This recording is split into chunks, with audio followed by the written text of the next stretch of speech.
Hey there, I'm Chief Meteorologist Stephanie Lauber. On this Thursday, we're tracking a change in the overall big weather picture for not only the coastal bend, but thankfully much of South Texas. I'll show you what will be changing, how it'll impact our forecast, and the hill country flooding ahead. I'm Jacob Daniels, and demolition of the old Sunrise Mall started in August of 2024. However, 2 years later, some parts of it are still standing. Coming up, I'll bring you up to speed on what I found out about its progress. I'm Stephanie Molina in Portland. Coming up, why families across the country are spending the week in the Coastal Bend for youth baseball. Thank you for joining us on Chris 6 News. I'm Clara Benitez Cortez. Here's a look at what we've been following across the Coastal Bend. I'm your neighborhood news reporter, Jacob Daniels, and for the past year, the old Sunrise Mall has sat with exposed steel and no clear timeline of when work is supposed to start back up. And now neighbors are saying it's becoming more than just an eyesore. Marianne Gill doesn't live in the Bay Area, but she's here a few times a week, walking from the shops at La Palmera towards Airline, passing the old Sunrise Mall every time. It's kind of an eyesore, to be honest. She says what she sees isn't just empty buildings. See that area where it's like, it looks like it was like kind of had been bombed, that can't be safe outside or inside at all. So I took those concerns to the city. There, officials tell me the property owner has finished several stages of demolition and is now working out an easement agreement with neighboring property owners before work can move forward. The city says an architectural firm representing the owner reached out as recently as last week, confirming plans to pursue rezoning for apartments and other multifamily housing. It doesn't just reflect that particular space. It begins to reflect on the rest of the area. It says that this area is not doing well. And I don't think that you can put out that message and expect positive growth. But the city also confirms code compliance has opened violation cases against the property for maintenance issues and inspections are ongoing. Leslie Wahlberg has watched this site longer than most and he's owned Objects d'Art since 1982. And his store used to sit inside Sunrise Mall itself, and before he moved it across town and eventually back to his corner. It really looks like a war zone over there right now. I don't know why they stopped demolition. All I know is for the last year, it's sat with metal parts hanging, and they need to start back up, in my opinion. According to Leslie, the fix is simple. Somebody ought to call code enforcement, have them come out, write whoever owns it a ticket, and then you know, most people, they don't want to pay fines, so they'll probably start the demolition again. For now, Wahlberg says he'd rather see nothing than the mess currently taking up space. It'd be better to have an empty parking lot over there than something that looks like a war zone. The city says paperwork is moving forward, but until that demolition starts up again, those stick eyesores are going to be sticking around. Reporting in the Bay Area, I'm Jacob Daniels for Chris 6 News. The Sunrise Mall story began in November 1979 when ground was broken for the store. Construction took about 15 months. The mall held its grand opening in February 1981. Its main anchor stores were Joskey, Frost Brothers, and Sears. Now, business was good for Sunrise Mall from the early to mid-80s. Now, in 1985, scenes for the movie The Legend of Billie Jean were filmed inside the mall. A downward trend began in 1987 when Joskey's closed its location.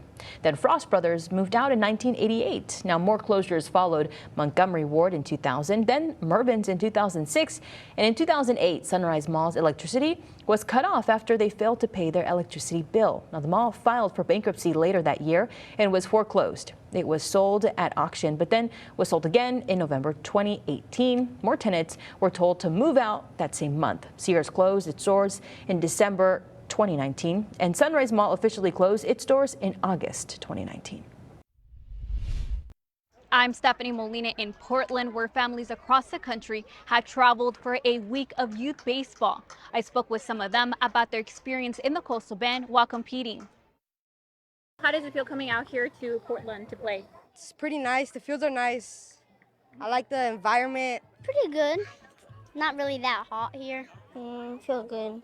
Those are just some of the young athletes I spoke with as they competed in the 2026 National Championship South Coast World Series. And with the state-of-the-art fields and a community that embraces the sport, Portland has quickly built a reputation as one of the Texas growing hubs for youth baseball. Can you tell me what you have there?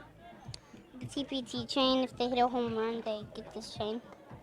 Oh, cool. The event has become an international competition, bringing international crowds with more than 170 teams and over 2,000 players ages 5 to 18, all coming to the Coastal Bend to compete. Throughout the week, players competed in pool games, skills competition, and pin and card trading. I also see that you have your hair dyed. Can you show me your hair real quick?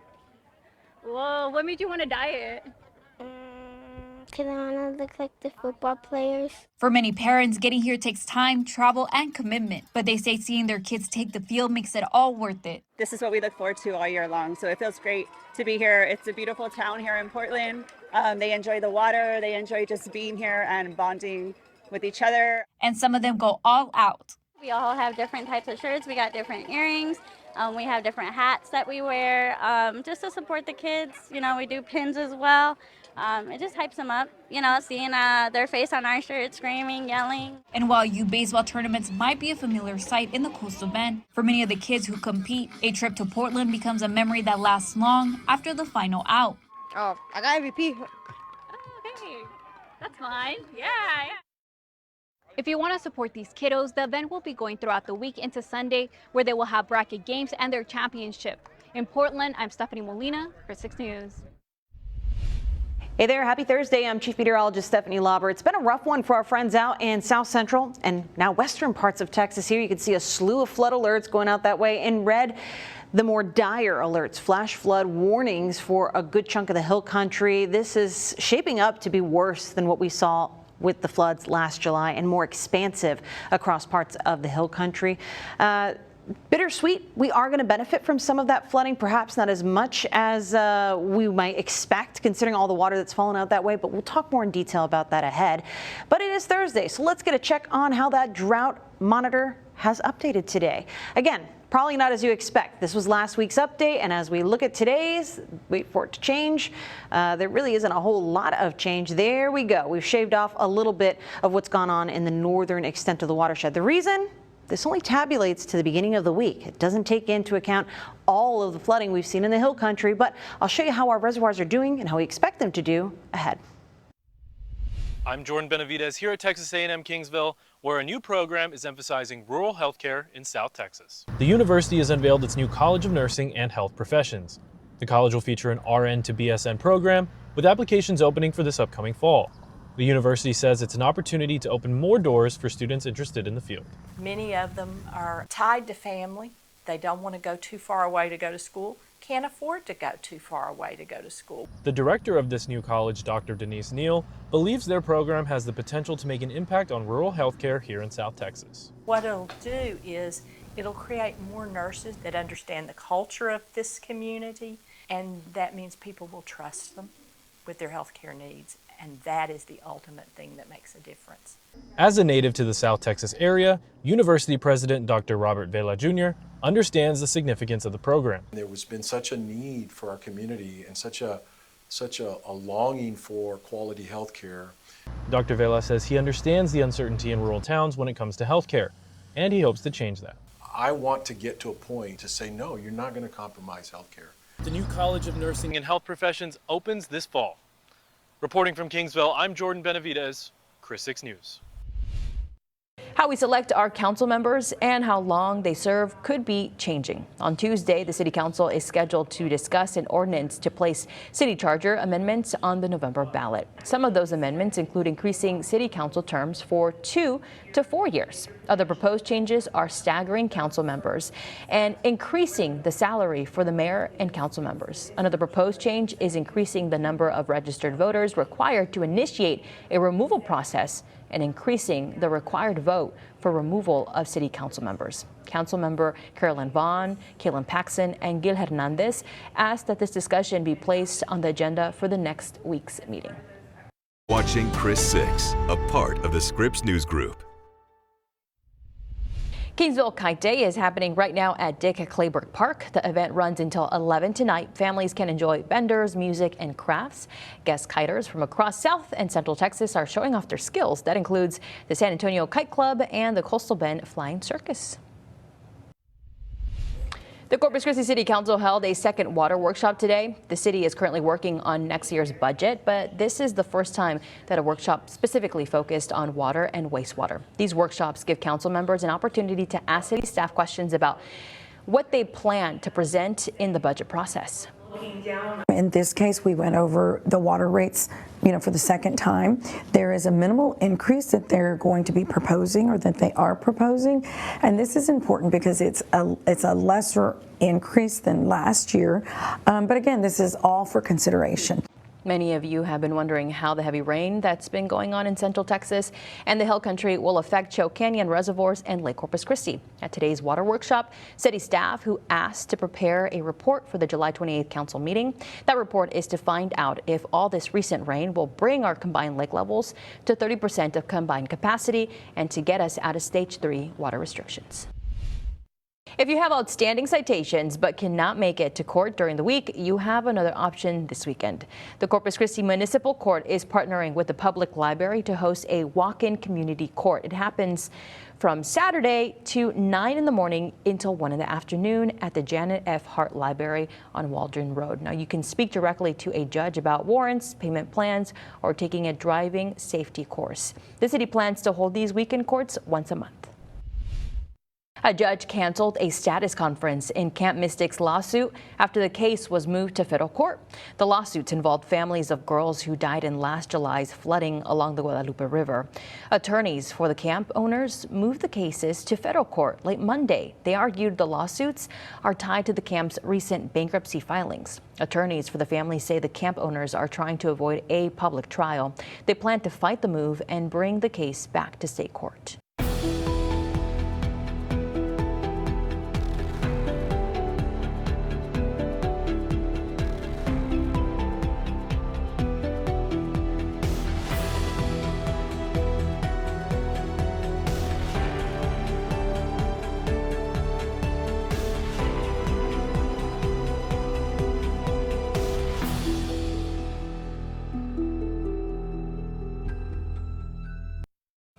The 23rd annual Boots and Badges Blood Drive competition is now underway. Now, the friendly competition is between firefighters and police officers. This is done in partnership with the Coastal Bend Blood Center. Every donation during the competition earns a point for either team boots or team badges. As of Wednesday afternoon, Boots were in the lead by 30 votes. The Corpus Christi Fire Department is now carrying whole blood on select fire trucks, allowing them to administer life-saving blood to critically injured patients. The campaign runs through July 25th. Free health care is available this week in Nueces County. The Operation Health and Wellness event is taking place in Corpus Christi and Robstown. The clinics offer medical, dental, and vision care at no cost. Families can get school physicals and diabetes screenings. You can also get eye exams and have glasses made on site. Pharmacy services and behavioral health care are also available. All services are first come, first serve. The clinics will remain open through July 23rd. Hey there, I'm Chief Meteorologist Stephanie Lauber. Aside from a few stray showers today, we really haven't seen a whole lot. There is much more rain happening up in the Texas Hill Country, though. Thankfully, that weather pattern will be evolving and things will be drying up for us as we head on into the weekend. I think a much welcome break. But still, all that water on the ground has to go somewhere, and we will benefit from the expense of our neighbors up in the Hill Country, unfortunately, but at least we can do something with this water, right? Looks like our main attention is going to be on the Frio River as we head on into the weekend. Sunday into Monday, we should see a big jump in the river at Tilden. That gauge expected to now crest closer to 26 feet, which is going to be pretty monumental out there. That's when that water can get up to some of the slabs of buildings and homes in Tilden and flood the pastures. So it's something to keep in mind if you live in McMullen or Live Oak counties, or if you have loved ones out there, because this is likely going to be something that evolves pretty quickly Sunday afternoon into Monday. I'll keep a close eye on it for you, but overall, it's going to take at least a good 7 to 10 days to truly know how that water is going to benefit our lake levels, which could use a boost at this point. But that'll take a couple days to know. So here's what you can expect as we head through the rest of tonight. Warm, muggy conditions, few clouds out there. Tomorrow, we expect the cloud coverage and the murky skies for your Friday. Filtered sunshine because Saharan dust is coming back in a big way. It should still mean that our temperatures get up to those hot low to middle 90s for some neighborhoods, warmer for the inland folks. But our weather pattern is changing. It's allowing for a little more of that drier air. And as we watch the dust roll in, that's where we're going to see some of the places that give us a little bit of trouble if you have the respiratory sensitivities. But overall, this is a change in the weather pattern that is dry and dusty and hot. We will not be focused on meaningful rainfall here in the coastal bend as we head through the next 7 to 10 days. By the way, I'll be giving you a look at that extended forecast coming up in just a few. When it comes to streaming, price trumps content. Research finds affordability is the #1 factor consumers use to judge their streaming service. Spending holding steady around $82 a month despite inflation.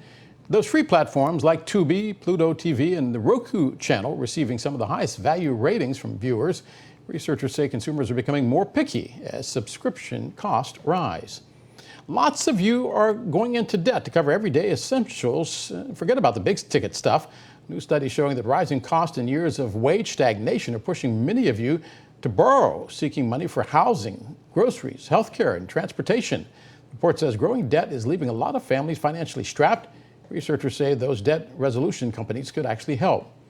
The World Cup boom might have been more of a bust. North Carolina State University saying lots of studies focused on spending tied to the tournament, but overlooked the public costs like security, transportation, and venue upgrades. Researchers say FIFA got most of the money. Host cities got left with the bill. They add local gains are real, but are often short-lived.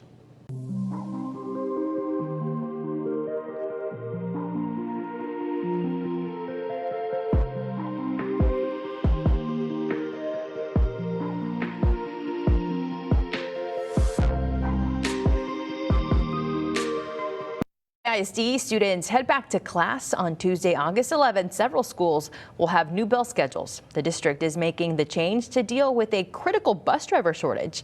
Officials say the move will also reduce the time students spend on buses. Middle schools will start 20 minutes earlier at 8:30 in the morning, and 3 elementary schools will start 20 minutes later at 8:10. Now, those schools are the Early Childhood Development Center, Metro Elementary School of Design, and Windsor Park Elementary.